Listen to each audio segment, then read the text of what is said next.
Good morning, everybody. Welcome to the Board of County Commissioners, March 23rd Board of County Commissioners meeting. Please join us in the invocation and the Pledge of Allegiance. I invite you to join with me if you're willing. Ever-present God, as we come together in the midst of a busy time, let us be still for a moment and know that you are here. Quiet our racing thoughts so that energies may be focused on the matter at hand.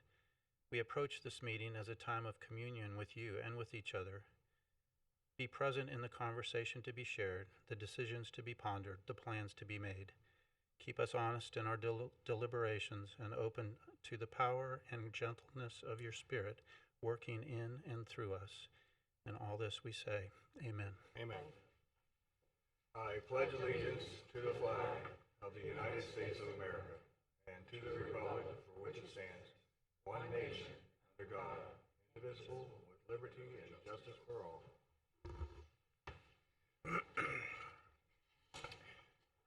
Once again, welcome. First item of business will be the public comment. Anyone wishing to address the Board of County Commissioners on an item that is not a public hearing, you'll be heard at that time if you're here to speak on a public hearing.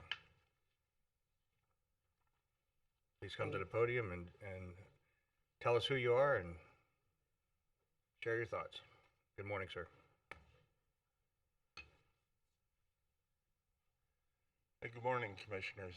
My name is Albert Schwartz. I'm a resident at 656 Southeast Hidden River Drive, Port St. Lucie. I have a problem with the road and bridge people who are working in my neighborhood to do swale improvements. I had done swale improvements myself, and they want to rip it out and put in their standard swale fix. They cite a retaining wall that I used to stop dirt from my lawn from going into the swale as violating the county ordinance. The ordinance that they cite says that the Board of Commissioners, you folks, have the authority to direct the removal of such a structure. I'm asking you not to use your authority to allow me to keep it. What we've done has perfectly handled our drainage issues, and the road and bridge really has nothing to do. I have some pictures here. If you'll give them to the clerk, please.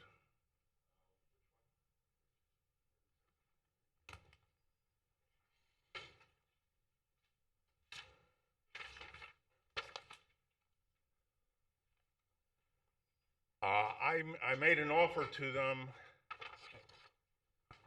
so I wouldn't have to be here. I told them that if what we did does not handle the drainage of the swale properly, then I would have no objections to them doing whatever they needed to correct the drainage. They completely refused that. All I'm asking you to do is to let me keep what we have, which I guarantee you will work. If it doesn't, I have no problem with Road and Bridge doing whatever they need to correct it. But as you can see, I don't have any swale problems. And what we've done will keep our swale free flowing for a long time. What the county plans to do will be a muddy mess after one or two rainy seasons. We have to live with it for another 4 or 5 years before they come back and do the same thing over again. How do I know that? It's what happened last time, and the time before that, and the time before that. When we had been contacting Road and Bridge about our swale problem for 6 months before we did anything. We had no action. When we decided to take action and use our own money to fix our swale issues, we decided to do it right. So we wouldn't have the problem again and again and again. That's what we did. All I'm asking you to do is to let me keep it. If the swale, as we have it, doesn't work, we don't have any problem with the county doing what they need to make it right. But we're sure that it's right. And we had some heavy rains in early February, you may remember. No problem. My offer to Road and Bridge was come back after the next period of heavy rains, check it. If it doesn't work, you're free to do what you need to. What's the red beep? I'm done? Yeah. I hope I've said the case. Well, actually, Mr. Schwartz, this is really not the venue to state your case today. Giving us the inside information as to your thoughts and feelings about the situation is fine. There is a process by which you go through the Code Enforcement Board and so on, but there's another venue in which to be able to be heard. And I actually think I have an appointment scheduled for you in my office at some point, or if not you, somebody else in the same type of situation. But feel free, my executive aide is here somewhere, back here. Well, if I can have a moment. Road and Bridge came 2 weeks ago, and they said they were going to rip out the wall. I stopped that because it was still within the 30-day notice that they gave me. They have said that they're not going to do anything until the 26th because I said I was coming here. I gather that you have not voted to remove my wall.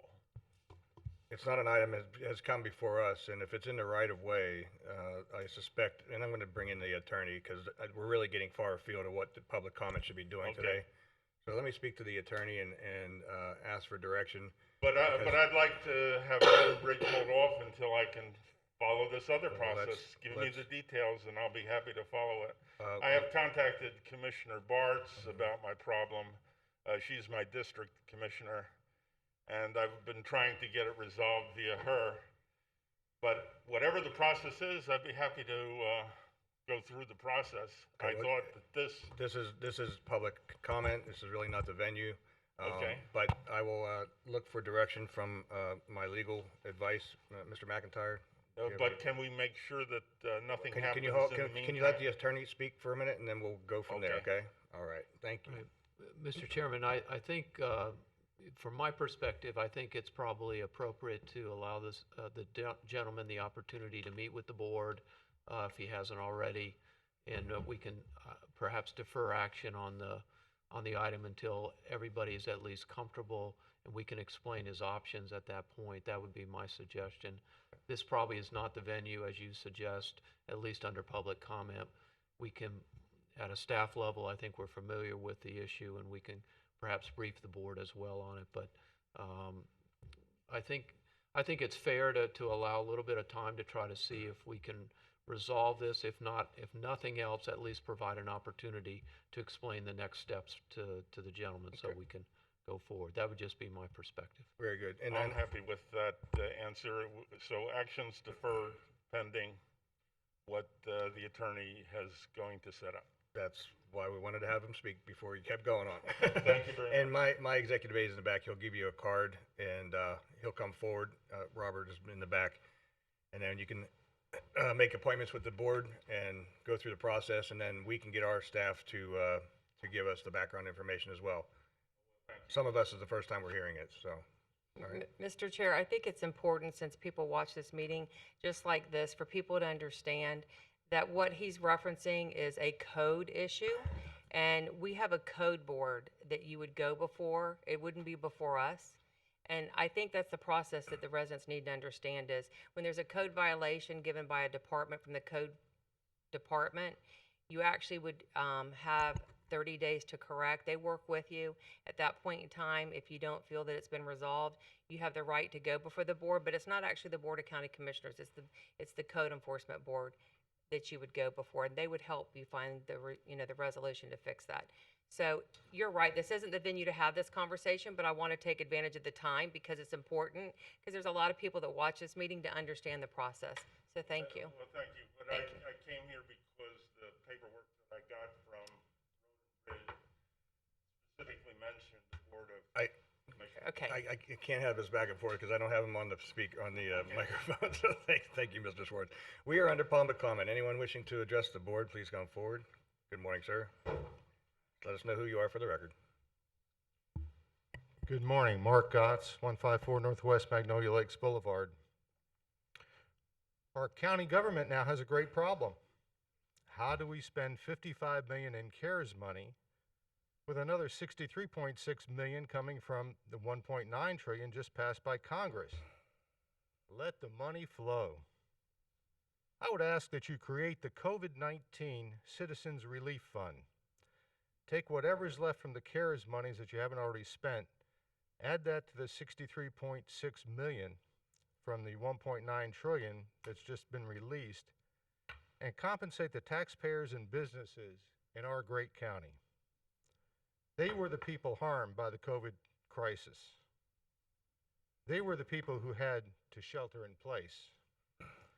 They were the people who could not assemble. They were the people who could not go to church.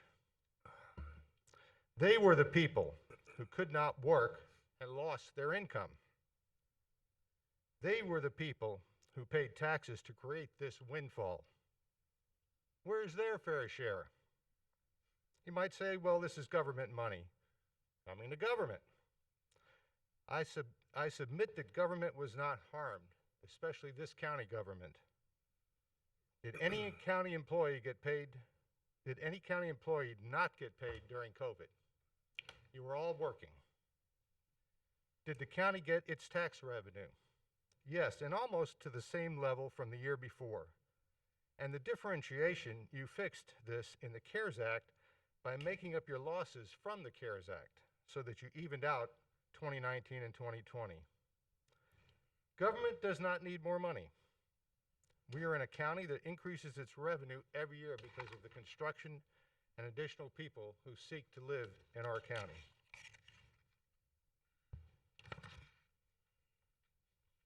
And I might add that government spends every new dollar that comes in.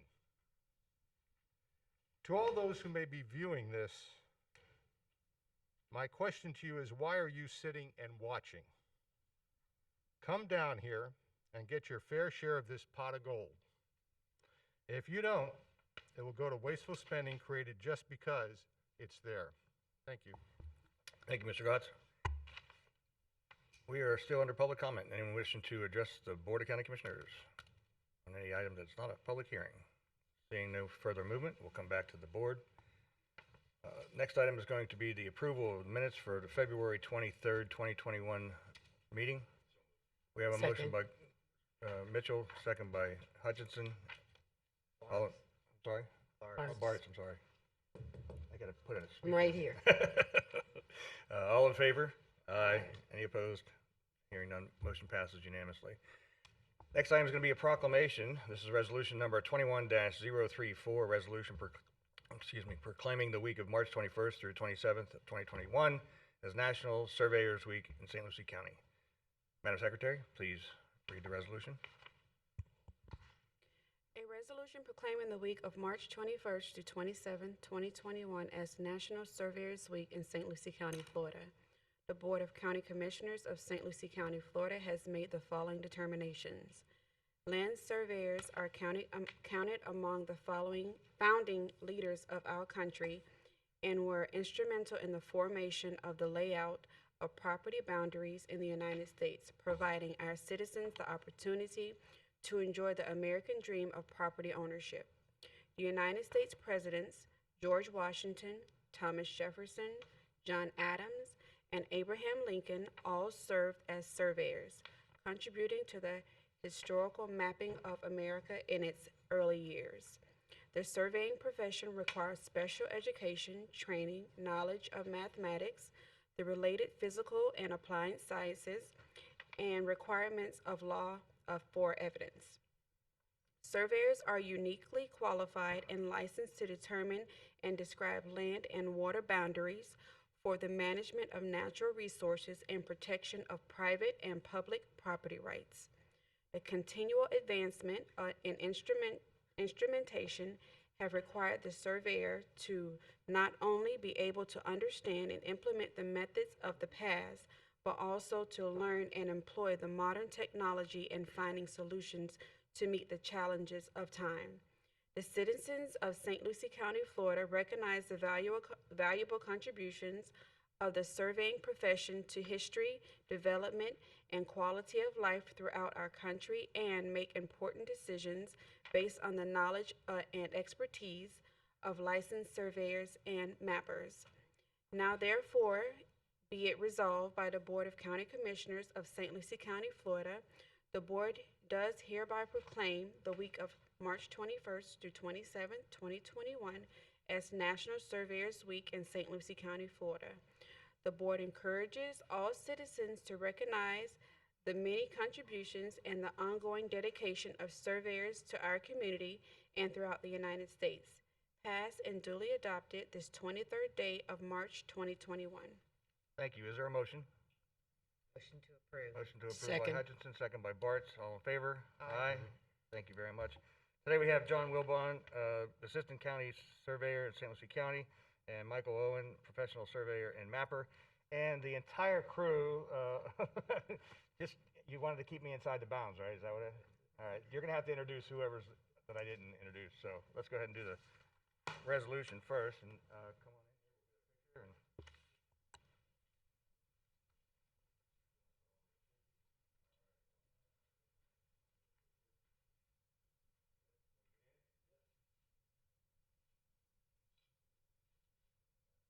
All right, and we'll let you go ahead and take the microphone and say a few words if you like. Morning, Commissioners, all the other staff and support staff. I thank you for coming up with the proclamation. It's a fine thing to do, and I wanted to accept on behalf of all the surveyors here. And I just want to say a few words about the surveyors who have passed before us, one being Rod Reed recently, and also Ron Harris. I don't want to forget him either. He was here when I started working here. A fine guy. And Mr. Reed I knew for 25 years. And it's hard when those people pass on and, you know, you're left there without them. So he was a very fine surveyor. Anyway, I'm gonna turn the lectern over to Bob Johnson, Mr. Robert Johnson. He's with the Florida Surveying and Mapping Society. Good morning, sir.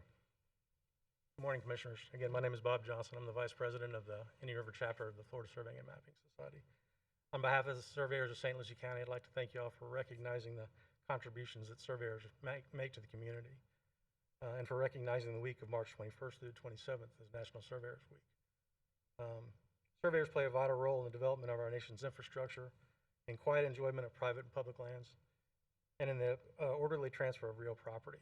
I'd just like to say that if anybody's would like to find more information about what surveyors do, I'd like to invite them to visit our Florida Surveying and Mapping website at fsms.org or our National Society of Professional Surveyors at nsps.us.com. Thank you very much. Thank you very much. Thank you all very much for what you do. Okay. All right. I'm going to move on to presentations. This morning we have a water quality video series, and we'll have Eric Gill, Communications Director of St. Lucie County, and Sarah Prosaska, Assistant Communications Director. That's easy for me to say. Good morning. That's all right. Welcome.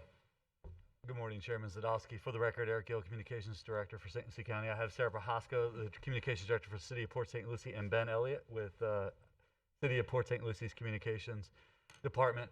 We're here today to just update the board on a joint project that the county's communication staff worked on with the city's communication staff. It actually started about 1.5 years ago, took us a lot longer to complete this project than we anticipated. We weren't expecting COVID to hit, and it got put on the back shelf. And just like our staff, City of Port St. Lucie saw an increase of work and video related to COVID. So this unfortunately got put on the shelf, but it started out about 1.5 years ago when the city and county environmental resources, utilities, legislative affairs did a site tour with representatives from South Florida Water Management, Army Corps of Engineer, and legislative officials, showing them a lot of the water quality projects both municipalities have put in over the years, and explained to them the importance of these projects and why we need more funding to do more of these projects.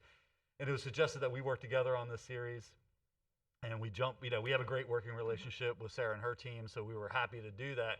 The challenge was, how do we tell this story? It is water, as you all know, is important to businesses, recreation, livelihood, and just the quality of life here.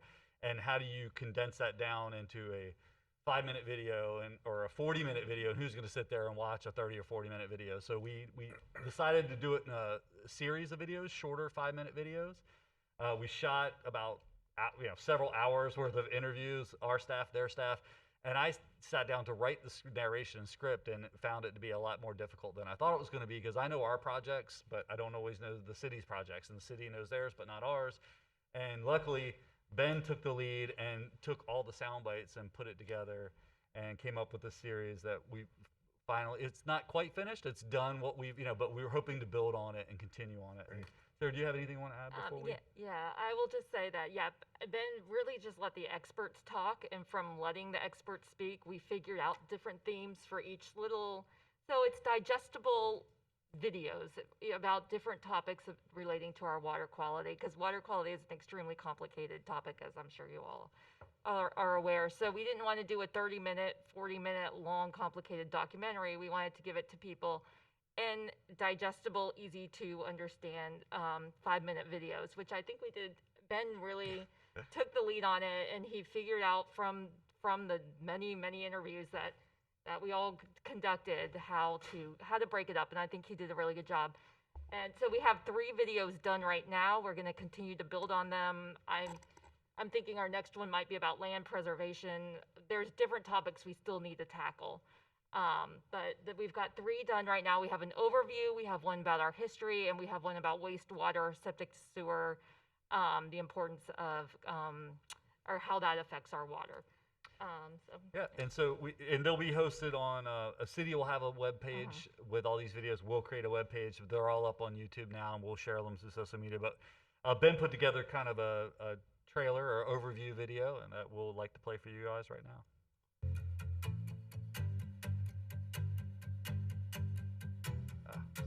The rivers, the watershed, the lagoon, the beaches, the aquifer, it's all linked. The water has always represented our lifeline, our commerce, our livelihoods. It's crunch time for Florida.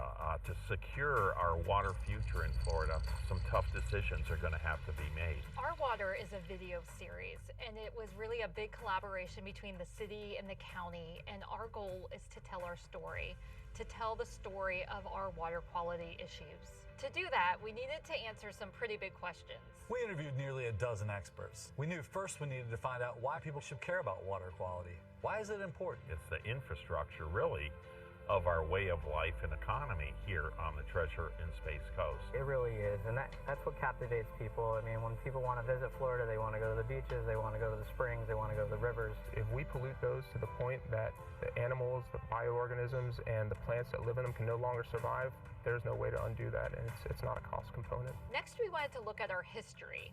How did we get here, and what problems are we still facing today? The trouble was water.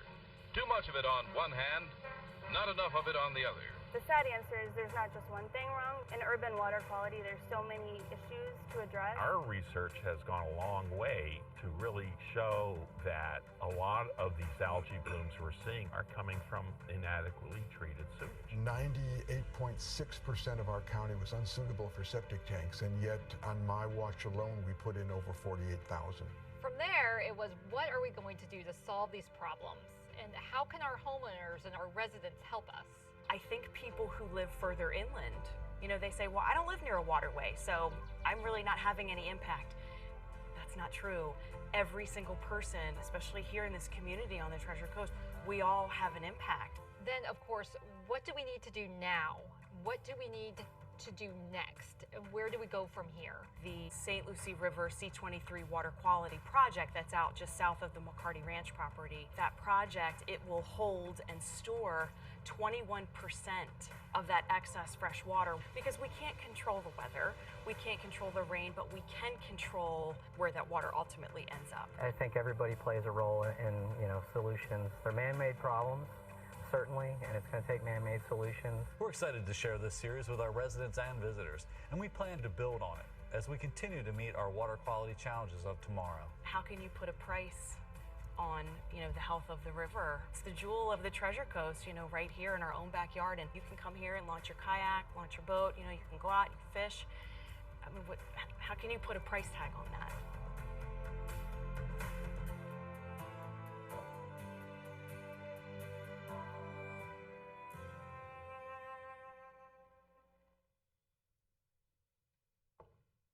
So that's the overview. We just wanted to share it with the board and the public and let you know that we continue to work together, and all that except for the historic footage was shot by either city staff or county staff. So. Excellent, great job. Any comments from the board? I know that every one of us up here has a great interest in our water quality, and we work very hard to make those improvements every day we come to work. I want to again acknowledge Port St. Lucie's relationship with the county and vice versa.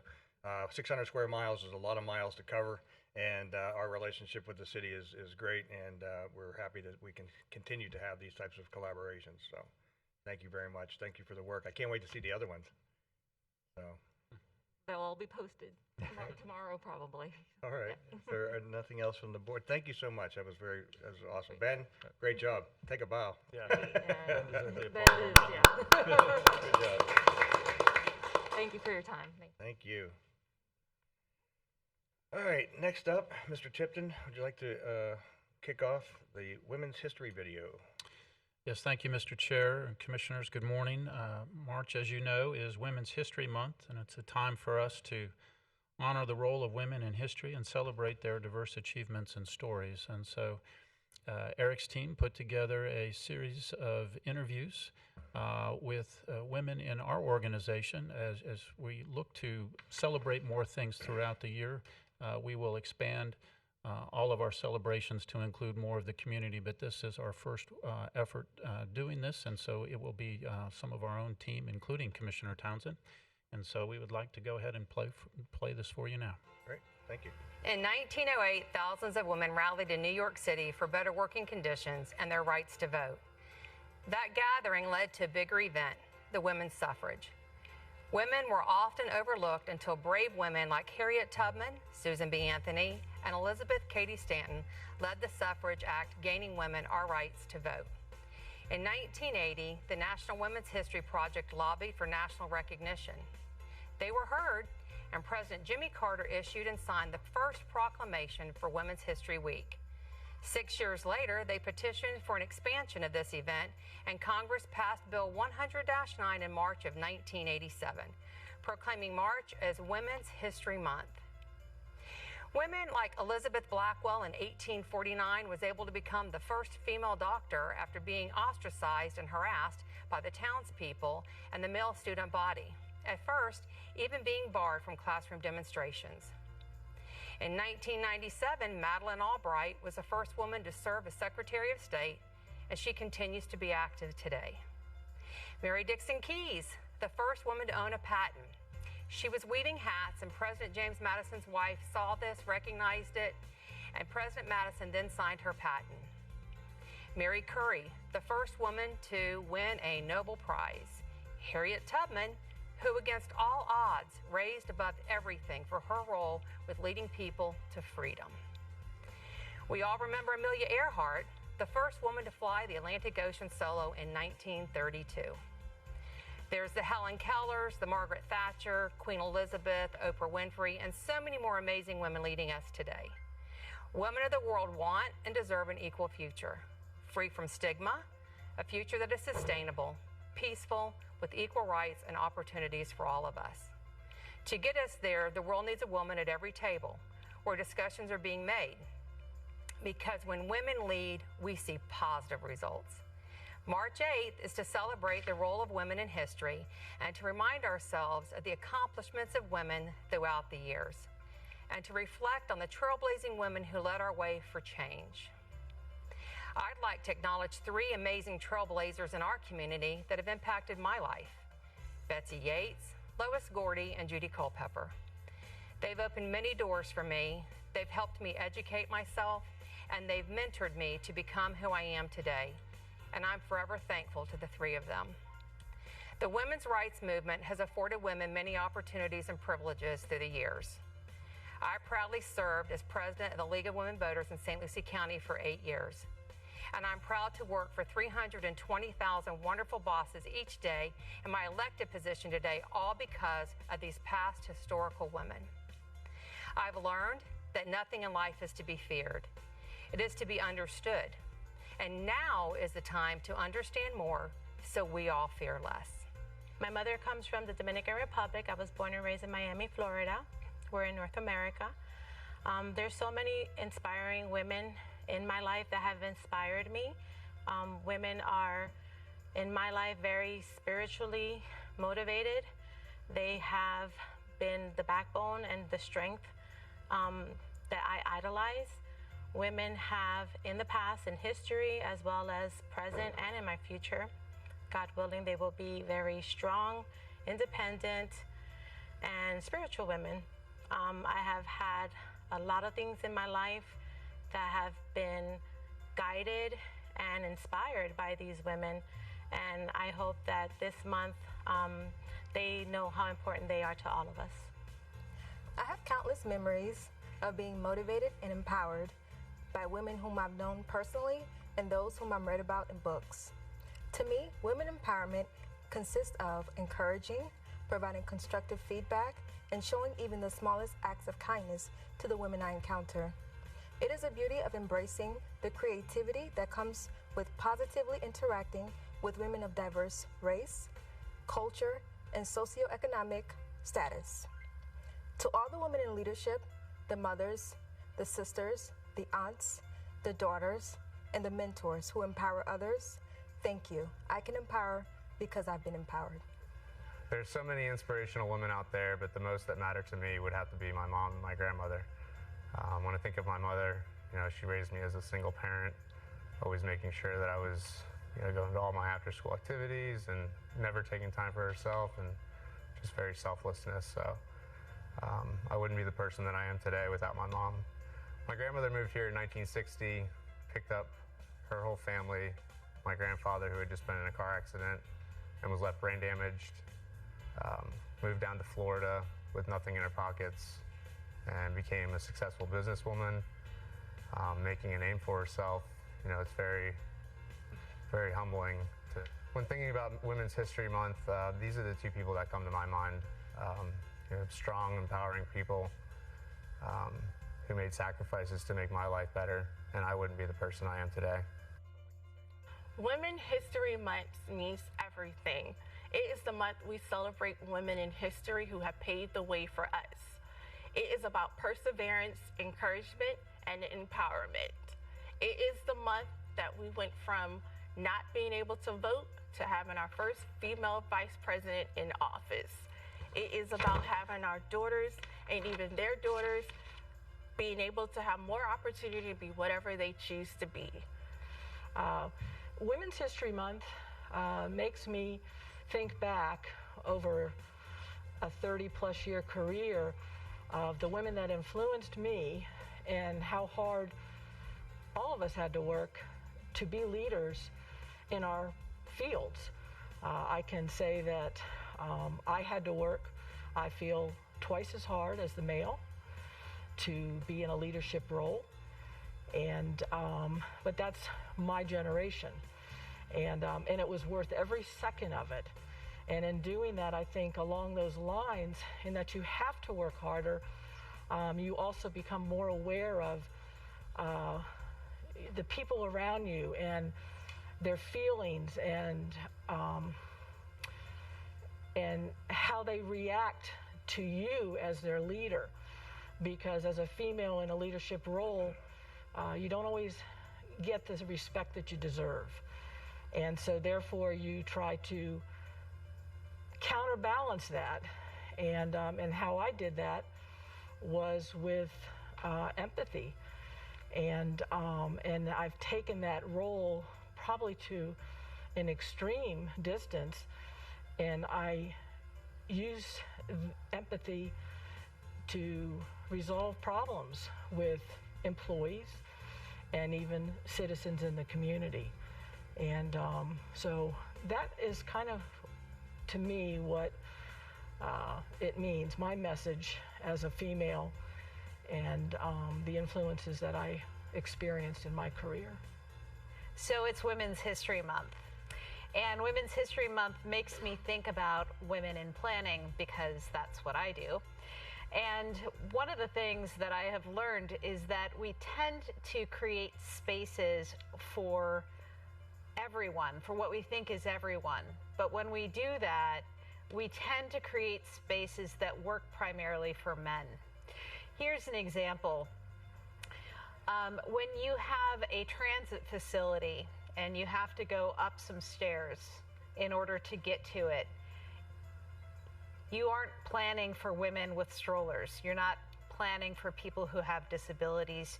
You're planning for men who can easily run up the stairs and get on the train. Women in our society bear a disproportionate amount of the care of the very young and the very old. And so when you think about what the needs of women are in our built environment, well-lit sidewalks, good transitions because of strollers, you're really planning for children, you're really planning for the elderly, you're really planning for the disabled. So we need to start seeing women in planning. And that's what Women's History Month makes me think about. So to all you amazing and beautiful women out there, be bold, be brave, and be fearless. Good job. Nice job. Commissioner Townsend, great job. That was awesome. And to everyone who participated, thank you so much. That was very inspiring, so thank you very much. Is there anything else for the... You're good? All right, then. We'll move right along. A couple of add-ons to the agenda. The regular agenda, County Attorney, we are having a permission to advertise mask ordinance. That'll be coming up as a permission to advertise. And the public hearings, basically attachments were added to the backup for some of those elements. And then on the consent agenda, public safety letter of intent not to exceed agreement has been pulled prior to this meeting. All right, that being said, before we move on to the consent agenda, I want to read off some of the sales tax items that are on the agenda today, that being the Melville Road right-of-way purchase, Prima Vista repaving and drainage project, the acceptance, and then the closeout, and the Old Dixie Highway redesign of the bridge over Taylor Creek, and Edwards Road reconstruction, Oleander to US 1. I think we're all looking forward to that one.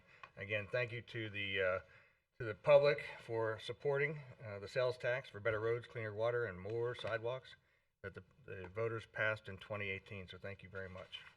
That being said, we'll move on to the consent agenda. Is there any item a commissioner would like to pull for separate vote or comment? Mr. Chair, I have several. Okay. Well, I just have a comment on, let me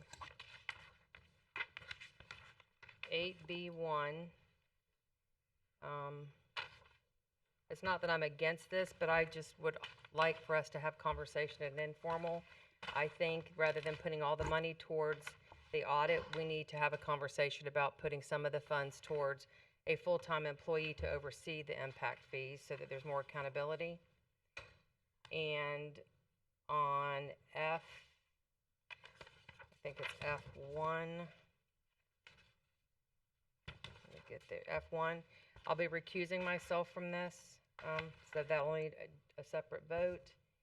And on K4, the Bonner Bar, Just have a comment that I had conversations, I believe, with Mr. Tipton and the Parks and Rec that there's some outside food being brought in, and we need to have that conversation because that's part of the reason why I feel that Bonner Bar is struggling there, because they're allowing the golfers to bring in their own coolers and food and stuff. So I believe that's going to be addressed, but I just wanted that on the record. And I'd also like to pull I-1. I think rather than not extending the contract, to be more cost effective, this would probably be more useful in cost savings if we were to just extend it another year and continue to work through the process. You're talking about the Ethernet services? Yes. Because the way I read this is they were not wanting to extend the contract, but rather than going like month to month, I think it's better to extend their contract out for a year, but I guess we can have a different conversation for that. But I do need to recuse myself from F1, please, on the Land Water Fund grant. Okay, so we will pull that aside and we'll make that vote after we do the consent agenda. I would agree with you on 8B1. I think that not only do we need, there was a time, and there are a few people here that remember Michael Brohart. That was basically his full-time job back then. And I would add into that the CRA reporting. So that way we have two separate elements of that particular job to make sure that we can get the information we need and to stay on top of that. So adding in the impact fees and the CRA reporting as well. Any other items from the commission that would like to pull for separate vote or comment? Mr. Chair, just for the record, you've got 3 votes on that one on the impact fee audit. Because I had questions yesterday with Mr. Tipton in regards to, is that money well spent versus somebody to follow it through on a daily basis? So I couldn't agree more. Okay, so do we want to pull that one and give staff direction? Mr. Chair and Commissioners, I certainly understand what everybody's saying. I think the audit, for the purpose of the audit, is to validate for the public that we have indeed managed the funds well within the impact fee program. And that I am absolutely sure that one of the recommendations will be a dedicated staff to review and operate that program. So I think we're going to get there, and I think you will see that coming before you. Okay. Mr. Chair, but Mr. Tipton, do you think that the audit's going to be $75,000? It's up to. I don't know that it will expend that total amount, and those are dollars that come from the impact fee program. Okay. All right. So what I'm hearing is that you've heard the voices of the board, and we are encouraging that as an outcome of the audit. Yes, sir. Okay. Any other comments from the board? Anything else to be pulled or voted on separately? Okay, so we are going to pull 8F1 out of the consent agenda. If there's no other comments or efforts on a separate vote, I'll accept a motion to approve the consent agenda as amended. Mr. Chair, I just want to confirm that the I-1, the way that it reads in here, we need to pull that because I will not be supporting that in the consent agenda. Okay. I would support if we just moved it forward by extending their contract out for a year to save money and not go month to month. So how do you want to do that? So we'll simply pull 8F1 and I-1 for separate vote. The remaining part of the consent agenda we can move forward with as I understand it. Thank you. So is there a motion to approve the consent agenda as amended without 8F1 and I-1? We have a motion by Mitchell. Second. Second by Bartz. Any comments or questions on the item? Hearing none, please call the roll. Commissioner Hutchinson? Yes, ma'am. Commissioner Townsend? Yes, ma'am. Commissioner Bartz? Yes, ma'am. Commissioner Mitchell? Yes, ma'am. Chair Zadowski? Yes, ma'am. Thank you very much. Next item is 8F1. Let the record reflect that Commissioner Townsend will be abstaining. Is there a motion? Mr. Chair, move approval. We have a motion by Hutchinson. Second. Second by Bartz. Any comments or questions on the I have item? a question. Question, Mr. Mitchell. Is this where we awarded environmental services?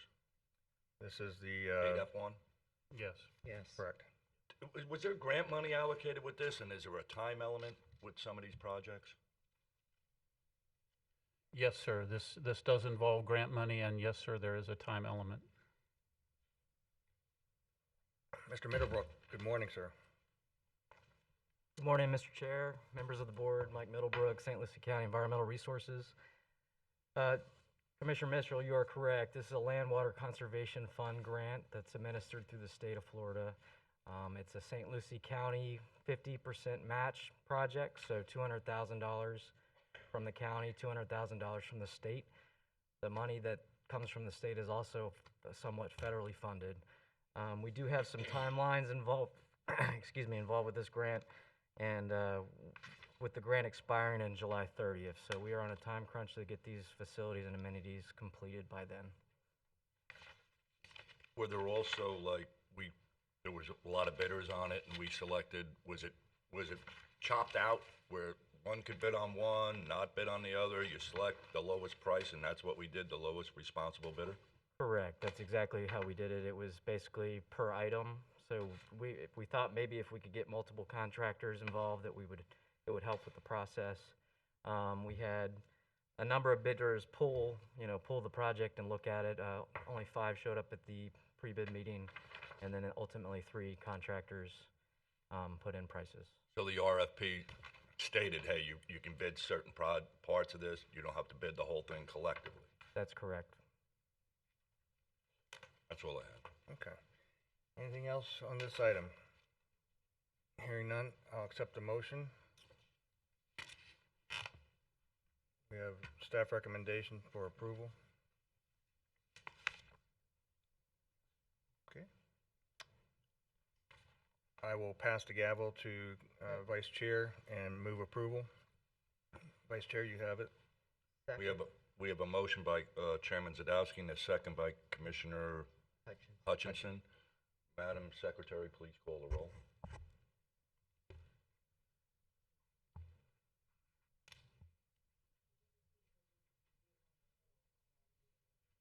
This is 8, I'm sorry. This is 8F1 where Commissioner Townsend reclused herself. We have a motion by Chairman Zadowski and a second by Commissioner Hutchinson. Madam Secretary, please call the roll. Yes, ma'am. Yes, ma'am. Yes, ma'am. Yes, ma'am. Thank you, Mr. Vice Chair. Come back to the chair. Next item is 8I1 for separate vote. Commissioner Townsend, would you like to share your point of view again, and then we'll take it back to the board? It's not that it's that big of a deal. It's just the way I read this was that the recommendation was to not extend the contract and go month to month. If we're already there, then I think it's more cost effective to just do another year rather than going month to month and then let everybody have the time to work through this next year before we move forward. It's just more cost effective to just keep it for another year extended rather than month to month. Okay. I'd like to follow up with that if I could. Sure, I was going to ask staff to come up and I was gonna say, clarify is staff the here? conversation. Okay. If that'd be all right. That's fine. Susan Jacobs is here. Time to come to the principal's office. No, the head librarian. Probably more difficult. Well, she's coming up. Did you have a point to make or a question to ask? Just could staff give us a heads up what the cost is per month versus what it would take, cost for a year? I think that citizens would like to know that answer as well as us here to determine an answer. Thank you. Good morning, everybody. Good morning, Ms. Jacobs. Susan Jacob, Library Director. I wanted to explain what this is just briefly. The library takes advantage of a wonderful federal program that gives steeply discounted internet and Ethernet service to the library. We get a reduction based on how many kids are on school lunch. So we end up getting a 70 to 80% discount. Every 5 years, through a competitive bidding process, we go out for a new contract. That process took place. Library worked with IT. AT&T was the low bidder. So this is the new, actually it's a 3-year agreement with 2 1-year extensions. Money that's saved through this is, let's see, just for example, the Ethernet, which is the more expensive service, I think we end up over the course of the contract saving over $46,000. Since we've been in this program, we've saved over $1 million. So this is not a month-to-month, this is actually a 3-year contract? The total of the contract is 3-year with 2-year optional extensions. And we submit this contract to the E-rate, I think it's the FCC that oversees the program. Say $46,000, is that per year? Is that on the internet one? Yes, ma'am. Okay, on the internet one, this contract would save us $46,000 Per year, ma'am? per year. Thank you. Any other questions from the board? Mr. Chair, okay. So is this extending the AT&T contract? It's not extending it, it's a new year. The present contract with AT&T Right. ends June 30th. This was what went out to bid, and there were several bidders, and this was IT and library worked on this new contract together. So it's a new agreement. Right, that was my understanding. So but the way that I read the backup is the Central Technologies is actually more than what we were doing with AT&T, and is that correct? The Central Tech. So, Mr. Chair and Commissioner Townsend, I think we may be confused. I am. I think we are talking about agenda item L2, which is under public safety, which was pulled prior to the meeting, and that was the intent of that was to bring to you a recommendation not to extend the agreement with Central Square Technologies, which was for the new CAD system that we're talking about. Yeah, it is public safety. That's Okay. why I was confused why Susan's up here. I was confused. I was, because it's public safety and it's L1. And that one was That's pulled. L2, and that was pulled prior to. You're right, L2, sorry. Right, pulled prior to the meeting, and Okay. and that was just for the board and the public's information. So we are, as the board has approved a new CAD system through Motorola, and Central Square Technologies is our current provider of the system, and we're moving away from that. And so the project itself was going to push past the October 1st implementation date. And so the question is, do you go month to month, or do you go for a full year contract? And it was the recommendation of the staff that we look at a full year contract because it will actually ultimately be cheaper. And I have my updated agenda right here. It was pulled. Yeah, that's why I was confused why she was even called. Okay. Because it was the public safety. So, sorry to confuse you. Thank you. Okay. Well, we You're got more good. information. That's good. All right, Okay, so Mr. we Steffen. don't, we didn't need to pull it. All It was right, already so, pulled. well, we can go ahead and move approval if you like. Sure. Move approval. Move approval by Hutchinson, second by Second. Mitchell. Please call the roll. Commissioner Bartz? Yes, ma'am. Commissioner Townsend? Yes, ma'am. Commissioner Mitchell? Yes, ma'am. Commissioner Hutchinson? Yes, ma'am. Chair Zadowski? Yes, ma'am. Thank you. That completes the consent agenda. And we will move on to public hearings. First item is Mr. McIntyre. You're on the floor. Thank you, Mr. Chairman. This item will be handled by Catherine Barbieri. It is a public hearing. It is a legislative public hearing, so there are no disclosures required. Thank you for that. Good morning, Catherine. Good morning, Chairman, Commissioners. For the record, Assistant County Attorney Catherine Barbieri. What you have before you is an ordinance amending the St. Lucie County Code of Ordinances, Chapter 50, Water Services, Article 2, Vessel Rental and Water Safety to revise the definition of idle speed, the area of enforcement, and provide for penalties to establish an idle speed, no wake boating safety zone at the North Causeway Island, Banty Sanders Waterway. Florida statute authorizes St. Lucie County to establish the idle speed, no wake boating safety zones around the public boat ramps. Recently, boating safety concerns were brought to the attention of St. Lucie County around the North Causeway Island Bante Sanders Waterway, and St. Lucie County is electing to establish an idle speed, no wake boating safety zones around the North Causeway Island Bante Sanders Waterway. Permission to advertise was granted on February 23rd. It was advertised in the paper on March 10th, and this would just create that idle speed zone around that boat ramp. And this is a public hearing. Thank you. Any questions of staff? Hearing none. This is a public hearing. Anyone wishing to address this item, please come forward. Seeing no movement in the audience, we'll come back to the board. Motion to approve. We have a motion by Townsend, second by Mitchell. Any comments or questions on the item? Hearing none, please call the roll. Commissioner Bartz? Yes, ma'am. Commissioner Hutchinson? Yes, ma'am. Commissioner Mitchell? Yes, ma'am. Commissioner Townsend? Yes, ma'am. Chair Zadowski? Yes, ma'am. Thank you very much. Moving on to public safety. Looks like Mr. Parrish is in the house. Good morning, sir.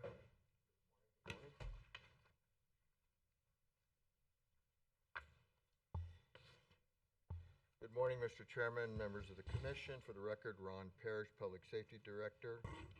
What you have before you today is two Certificate of Public Convenience and Necessity renewals for Category Fs, and I will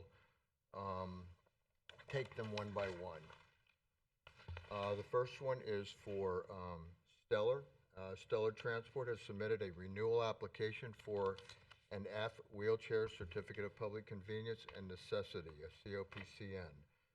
At its meeting on February the 18th of 2021, the Emergency Medical Services Advisory Council reviewed the renewal application and determined the application was in compliance with the standards of review set forth in Section 18-54 of the St. Lucie County Code of Ordinances. Accordingly, the council voted 6-0 to approve the application. Public Safety Director has notified the city managers of Fort Pierce and Port St. Lucie of the pending application. To date, no response has been received from the cities. Copies of the renewal application in Section 18-54 and 18-56 of the St. Lucie County Code of Ordinances are attached. Staff recommends the board determine the renewal applications of Stellar Transport for a Class F Certificate of Public Convenience and Necessity meets the standards of review set forth in Section 18-56. Approve the application and authorize the chair to sign the Class F Certificate of Public Convenience and Necessity. Thank you, Mr. Parrish. Any comments or questions from the board? Hearing none. Motion to approve. We Get have a public comment. Oh, I'm sorry. This is a public hearing. Anyone wishing to address the item? Seeing no movement, bring it back to the board. Now, Commissioner Mitchell. Motion to approve. We have a motion by Mitchell. Second. Second by Bartz. Any comments or questions on the item? Hearing none, please call the roll. Commissioner Townsend? Yes, ma'am. Commissioner Hutchinson? Yes, ma'am. Commissioner Bartz? Yes, ma'am. Commissioner Mitchell? Yes, ma'am. Chair Zadowski? Yes, ma'am. Thank you. Back to you, Mr. Parrish. And the second one is Transmobility LLC has submitted a renewal application for a Class F Wheelchair Certificate of Public Convenience and Necessity. At its meeting on February 18th, 2021, the Emergency Medical Services Advisory Council reviewed the renewal application and determined the application was in compliance with the standards of review set forth, Section 18-54 of the St. Lucie Code of Ordinances. Accordingly, the council voted 6-0 to approve the application. Public Safety Director has notified the city managers of Fort Pierce and Port St. Lucie of the pending application. To date, no response has been received from the cities.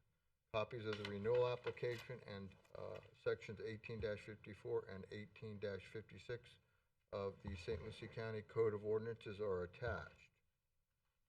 Staff recommends the board determine the renewal applications of Transmobility LLC for a Class F Certificate of Public Convenience and Necessity, meets the standards of review set forth in 18-56, approve the application and authorize the chair to sign the Class F Certificate of Public Convenience and Necessity.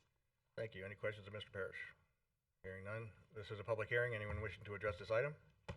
Seeing no movement, come back to the board. Move approval. We have a motion by Hutchinson, second by Bartz. Any comments or questions on the item? Hearing none, please call the roll. Commissioner Mitchell, Yes, ma'am. Commissioner Townsend, Yes, ma'am. Commissioner Bartz, Yes, ma'am. Commissioner Hutchinson, Yes, ma'am. Chair Zadowski. Yes, ma'am. Thank you very much. Thank you, Mr. Thank you, Parrish. Mr. Chairman, members of the commission. Next item will be the regular agenda. We'll bring this to the county attorney. Mr. McIntyre? Thank you, Mr. Chairman.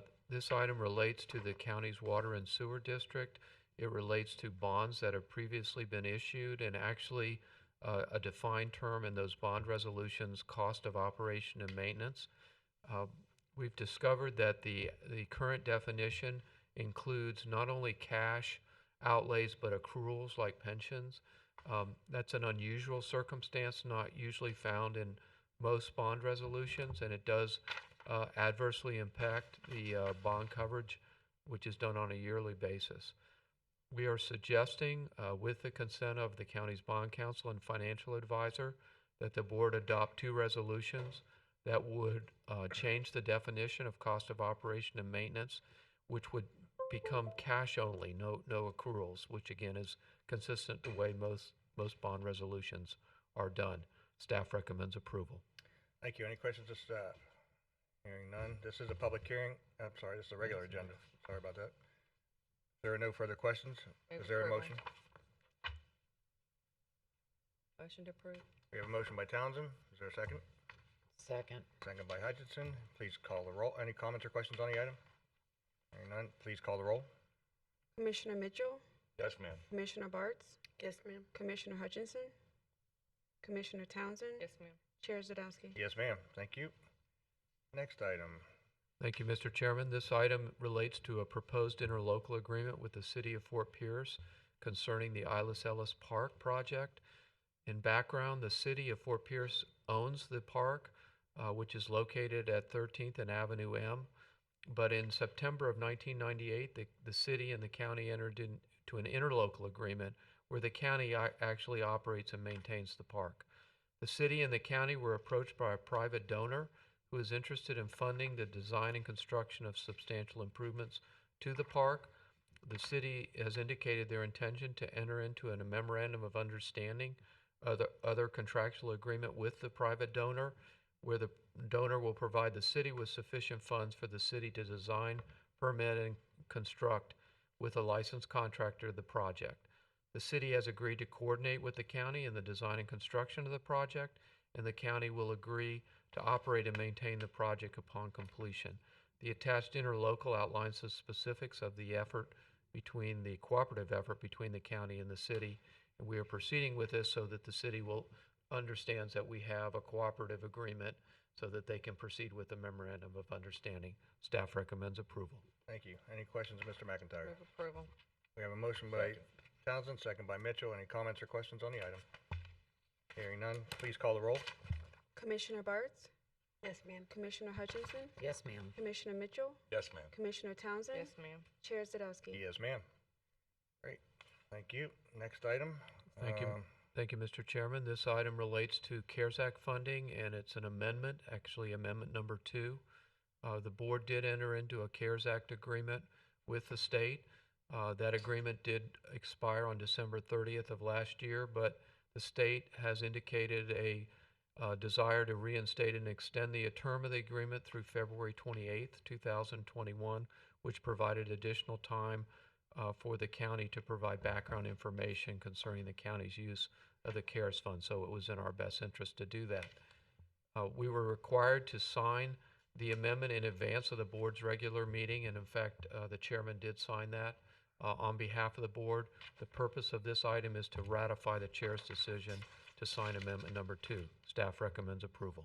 Move approval. We have a motion by Hutchinson, second by Bartz. Any comments or questions on the item? Hearing none, please call the roll.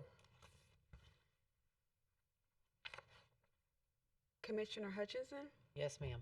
Commissioner Mitchell, Yes, ma'am. Commissioner Bartz, Yes, ma'am. Commissioner Townsend, Yes, ma'am. Chair Zadowski. Yes, ma'am. Thank you. Mr. McIntyre? Thank you, Mr. Chairman. This next item relates to a proposed ratification of the county administrator's order that retain Care Here to provide vaccine administrative services, I believe to the Lincoln Park area. Correct. And has actually been done. So, consistent with the county administrator's order, Care Here did provide those vaccine services to that community. Staff recommends that the board approve Resolution 21046, ratifying the administrator's order. Thank you. We have a motion by Mitchell, second by Townsend. Any comments or questions? Hearing none, please call the roll. Commissioner Bartz? Yes, ma'am. Commissioner Hutchinson? Yes, ma'am. Commissioner Townsend? Yes, ma'am. Commissioner Mitchell? Yes, ma'am. Chair Zadowski? Yes, ma'am. Next. Thank you, Mr. Chairman. This item also relates to a ratification of an administrator's order, but this time it retains the Hands Clinic to provide similar vaccine services to the community. The order was entered on March 9th. There's a proposed resolution 2153 that would ratify the order. Staff recommends approval. Motion to approve. Motion by Townsend, Second. second by Hutchinson. You know what, these are all in favor? Aye. Any opposed? Thank you. Just got used to doing so, okay, I next think one, we're able please. to go back to that mode. Yeah, I think we're ready. Mr. McIntyre, number 6. Thank you, Mr. Chairman. This is an item that the board discussed at the informal meeting. Majority of the board at that time indicated a desire to hold the public hearing on April 6th to consider whether to repeal the ordinance. I have actually submitted an ad to the paper for the April 6th hearing, which would be a night meeting at 6 o'clock or soon thereafter. I've drafted a proposed ordinance which outlines the factual basis of why we did initially, why we adopting the mask ordinance, but also indicating based on recent information and data from the health department, the number of confirmed cases has decreased. In addition, we have provided as of March 17th, have actually administered over 100,000 doses of COVID-19 vaccine in this county. And with that reduction in new cases and the increasing efforts to vaccinate the population, we're proposing to repeal the mask ordinance, which was adopted in, I believe, in July of last year. Staff recommends approval of the permission to advertise. Thank you, Mr. McIntyre. Again, I just want to reiterate, this is simply the permission to advertise. This is not approving any ordinance at this time, just simply to advertise it for a public hearing. That said, is there a motion? Motion to approve. We have a motion from Townsend, Second. second from Mitchell. All in favor? Aye. Any opposed? Motion passes unanimously. Looks like Leslie's been here waiting for me. I'm sorry. Not a problem. Just wanted to be ready to go. Good morning. Good morning, Mr. Chair, members of the Commission. Leslie Olson, Planning and Development Services Director, giving you your monthly update on the administrative approvals Planning and Development Services has authorized since last month. So our February development administrative approvals are a gated entrance to Atlantis by the Sea on South Hutchinson Island for 2 new gated entrances. That's a minor adjustment to a major site plan, and the project manager on that was Tahir Curry. Also, from Tahir, we have a major site plan executive order extension just to the east of US 1 off of Prima Vista Boulevard. It is for a 120-unit multifamily project, roughly in the general location of Leonard Road. We also have another executive order extension for Tilton Road Dog Retreat. You may remember it because it was a conditional use. Also in that same general area around Tilton Road.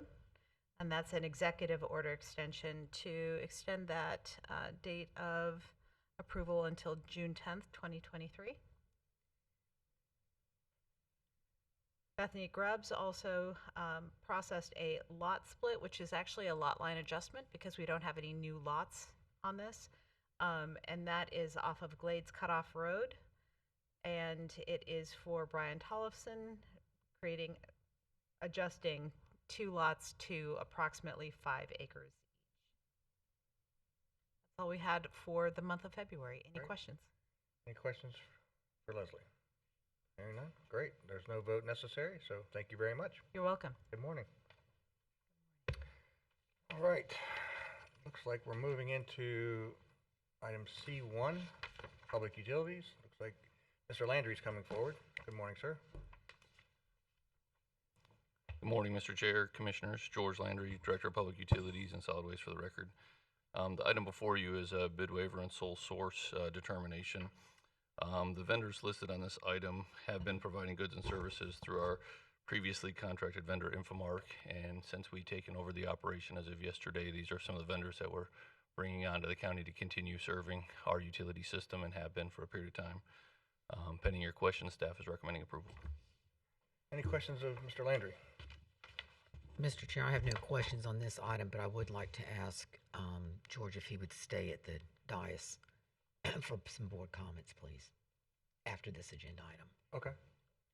All right. You okay with that? All right. Nothing further? I'll accept the motion. Motion to approve. We have a motion by Hutchinson, second by Townsend. Any comments or questions on this? Hearing none. All in favor? Aye. Aye. Any opposed? Hearing none, motion passes unanimously. Thank you, sir. Mr. Chair, now that we've reached the end of the agenda, I know normally this is the time for board comments, and I'd like to comment loudly. I am asking this board's support, not that we can do anything at this moment, to have Waste Pro's contract pulled up in front of us and reviewed. My office, and I'm sure some of yours, has been inundated with the complaints, and in checking with George earlier to get a reconfirmed and updated price. I know last year we started fining Waste Pro, and those are only on the ones that we are able to keep record of, complaints coming in and doing our follow-up, checking cameras and so forth. And right at a year, not counting this month, they have now been fined just under $100,000. Something is wrong. So it's a two-prong comment I'm going to make. I would like to, as the staff is going into budgets, Mr. Tipton, if we can look at the fine money which we first put into place, it was to be set aside and not just absorbed into the utilities budget, but of some way of refunding, using those fines to be refunded back to the people that it hurts, the ones that aren't getting their garbage picked up. So I don't know how that works, but if we can review that during our budgets. And then the second thing I would like, I'm not sure if the recourse should be here at the BOCC meeting or if it should be started at an informal. And to be fair, both sides deserve an opportunity to speak, not only our side, but then Waste Pros. But I, for one, have had it, as have many of the residents. It's been a year that we have tried working with Waste Pro, and I've been promised and promised and promised, and I no longer believe it. Their job is not getting done. We are getting ready to enter into hurricane season. People are putting a lot of yard trash with the winds this past weekend. There was a lot out on the roads. The job's not getting done. And I, for one, am ready to review and basically revoke their contract and go out. Thank you for those words. I think you're right. We all have had, and I know that in my office, and Robert will attest, we get dozens of calls, and we've had the manager in, we've had members of their staff in to have these conversations. So, Commissioner Townsend, you looked like you wanted to say something. Well, I do. I mean, Commissioner Hutchinson, I agree, but I also, from the other side, I know what they're going through. Me personally, I own my own company. I've had the same obstacles to overcome over the last year and a half. A lot of it's because of COVID. People use that as an excuse. And with what the government did with unemployment, a lot of people chose to go on unemployment rather than work. That's affected a lot of the businesses, the private businesses. I agree. I have a lot of complaints, just like the rest of us. And I do want to have conversation with them, but I feel that part of the struggles that they're having is they're having a hard time hiring people to drive the trucks. And then with that, once they get them in, then they don't pass the drug test. So that's the struggle that's real for the small businesses. I mean, I agree it's time to have a conversation because in the last 2 weeks, My calls have been 10 times more than what they've been, and they're bad. And we need to have this conversation with them. But at the same time, I also understand the struggles that they're going through. I think a lot of the smaller businesses are going through the struggle of just trying to find people to show up to work. So, And I'm sorry, Commissioner Townsend, I agree with you and I understand that part, but I also heard that same excuse last year. But COVID wasn't the reason. It was they couldn't get employees. They have a contract with this county. They have a contract with the people that pay the bill that's on their tax bill every year. They need to answer for that. I was told, as many of us were the last time they came through and met in our individual offices, it'll get better. It'll get better. Give us time. We worked hand in hand with them, and George, you can correct me if I'm wrong. We got them in touch with Career Source to try to recruit employees. That is not our job.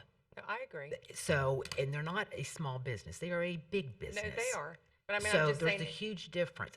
I'm not going to argue it now, and I have tried patiently to see both sides. I really have. But I've yet to see where they've come through and made any improvement short of 2 weeks after you call them and yell, and then we're right back where we started from. And it's nuts. And my biggest concern is the fact that people are now doing their hurricane prep as we've encouraged them to do, and it's gotten worse again. I don't understand this. No, I agree. So, I'd also like to jump Commissioner in. Mitchell? I also believe we gave them a couple hundreds of thousands of dollars. Yes, we of did. CARES money because of the extra trash and garbage, and they have a contract with us. And proper planning prevents poor performance. And I understand that sometimes because of COVID and people getting sick, and what Commissioner Townsend alluded to with the unemployment, but they have a contract with us, and we have to hold their feet to the fire. So I too would like at least to have them sitting at the table with us so this can be discussed, because it's not acceptable. Thank you. I agree. Commissioner Bartz? So I would like to see the conversation, but we also need to look at Waste Pro, the contract, and make sure that the education is getting out there appropriately. Because as we've gone through COVID, people being home, things going on, people are putting everything out to the curb. And there are requirements from Waste Pro. And I got to tell you, over the years, they've never followed those requirements. They have let you put anything you want out there. Yard waste, not in any particular order or the amount that it's supposed to be. So again, I agree with looking at the contract, but I agree that once we do that, we may need to urge a education, marketing for some of those items. Not to say that, I mean, I understand that, Commissioner Hutchinson, we have some other issues, but I think that there is even more than. and that's fine. And again, I think it's the conversation needs to be had, bottom line. I agree. And the only way to get there is, because the past ways have not worked, is to have the contract pulled up in front of us for discussion on what our options are. Do I understand that there may increase cost? Yes, but all that needs to be taken into consideration. I'm not getting a job done that there's a contract signed for. That's my issue.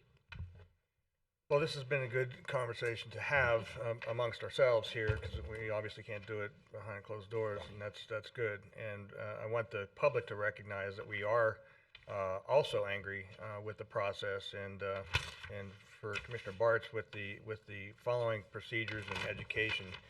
It was just last weekend where I just drove through Port St. Lucie, and there were a number of cleanouts. Basically, everything that was in somebody's house went to the street. And that's not exactly how it's supposed to happen. We have contractors who are doing remodeling, who literally are taking the walls out of buildings and placing them at the street. Sheridan Plaza was one of them. Laurel Lagoon. Pardon? Laurel Lagoon. Well, there's that one. And so, bottom line is we do need to bring in upper management, and we really need to have that conversation. Now, I want to look to you two because you, unfortunately, have become the face of Waste Pro, and you're county employees and not Waste Pro. And you guys have done an incredible job at managing all of the complaints and oftentimes going out yourself and collecting some of the debris.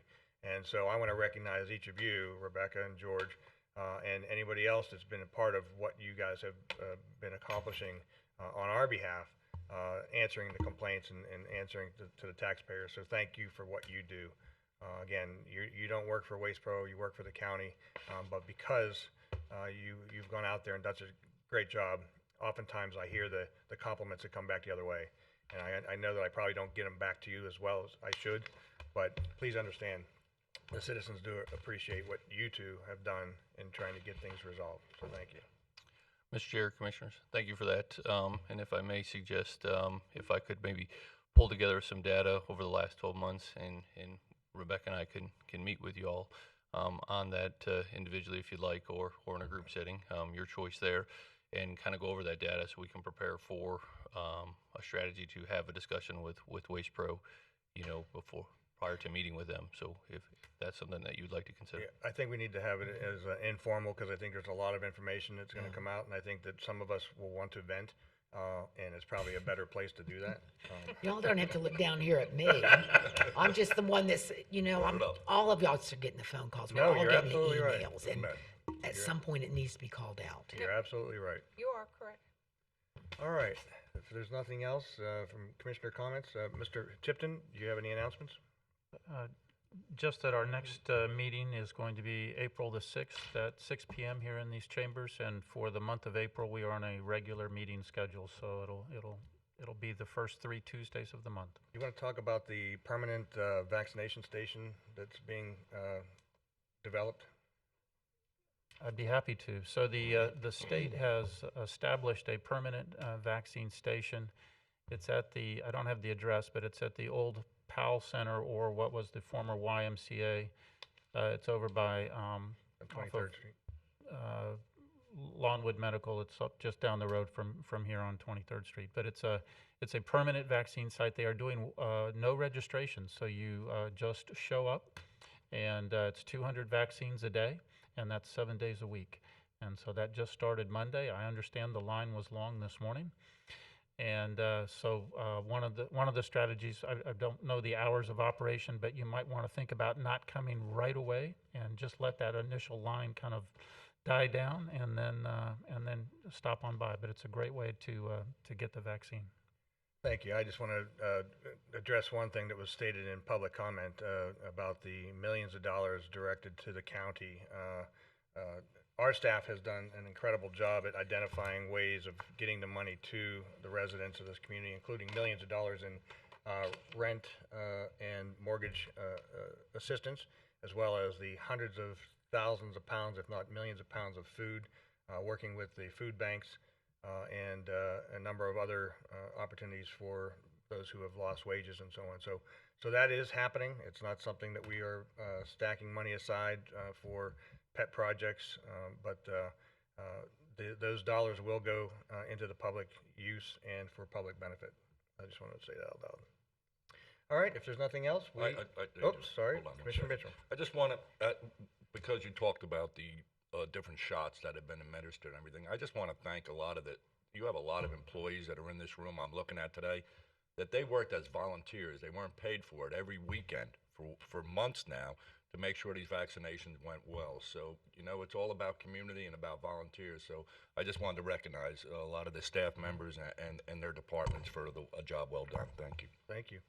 Thank you, Commissioner, for that. And I do have the address that was just given to me. So for the 7-day-a-week operation that's here in Fort Pierce, it's 903 South 21st Street in Fort Pierce, and 34950. So that is the address for the state-identified vaccine mission. Mr. Chair, can I ask a follow-up question on that? Mr. Tipton, do you have any knowledge of which vaccines are giving out? Because I know some people would want to know that. Mr. Parrish is going to come forward and answer that question. Chairman, members of the commission, it is Pfizer, and they are open from 9 a.m. to 7 p.m. and that's going to continue again indefinitely. Okay, Thank you. thank you. All right, we will conclude this regular meeting and move on to mosquito control, or erosion, I'm sorry, erosion, she has seniority, sorry. We'll come to order, St. Lucie County Erosion District. First on the agenda is general public comment. Is there anyone from the public who'd like to address the board? Seeing no one, there are no minutes for approval. And before I ask for any vote on the consent, I do need to make a correction on item 4B15 under subject. It needs to read the Miramar 2 Condominium Association. So I'd just like to make that correction on there. Okay. And seeing that, we'll move on to today's consent agenda. Is there any item a commissioner wishes pulled for separate vote or in question? Madam Chair, move approval as amended. Second. The motion and a second. All those in favor? Aye. Aye. Motion passes, and I would like to give kudos to Josh. Him and his team have worked their backsides off to get all of these easements through. I think we're down to just 3 that are left. So the job well done. And is there a motion to adjourn? So moved. We now open up the mosquito control district for Tuesday, March 23rd. I'll call the meeting to orders. Anybody have any public comment? There are no items to be approved on a consent agenda and move for approval. Well, I'm going to ask for approval for Move one list. approval. Motion Second. by Bart, seconded by Hutchinson. All those in favor? Aye. Signify by saying aye. Sorry. Before we close out, I just want to make a few talking points about mosquito control. As you know, that April showers bring May flowers. They also bring mosquitoes. So I just want you to know that there's a lot of mosquitoes. We have had new traps to replace several of the outdated, unserviceable traps. New traps are slightly more expensive to purchase, but they're significantly less to operate every month. We added a coop in South County off Darwin, and that's 6 total now. And I just want to thank Roger for the talking points, because mosquitoes control, sometimes you don't think a lot about it, but coming up season, it's very important to know. So I thank you for that information. Seeing no other items, I'll entertain a motion to adjourn. So moved.